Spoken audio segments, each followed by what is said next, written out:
Hey everyone, today I'll show you how to fix a flipped or rotated screen on Windows 11. Before we start, a quick reminder, please like the video and subscribe to the channel. Let's get started. First, if your screen suddenly flipped sideways or upside down, don't worry. From top, this happens because of incorrect display rotation settings or a shortcut being pressed by mistake. Now the fastest fix is using the keyboard shortcut. Hold Ctrl, Alt, and then press any arrow key. Press the up arrow to restore the normal orientation.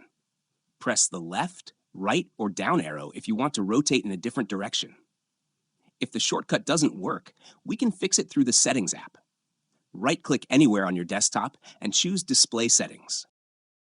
This will open the main display menu where all rotation options are located. Next, scroll down until you find Display Orientation.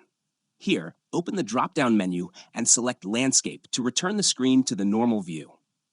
If your screen was flipped vertically or sideways, switching to Landscape will fix it instantly.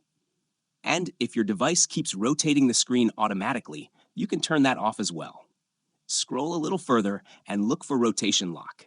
If the toggle is available, simply turn it on to stop Windows from rotating the display on its own. But keep in mind, this shortcut doesn't work on every laptop.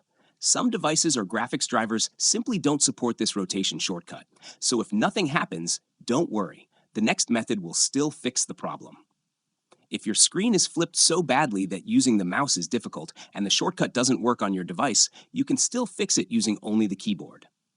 Press the Windows key, then type the word Display and press Enter. This will open the display settings instantly, no matter how your screen is rotated.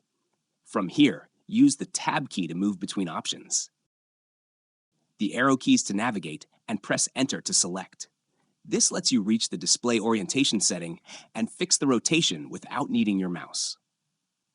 That's it. Your screen should now be back to normal. If this helped you, please like the video and subscribe for more Windows 11 quick fixes.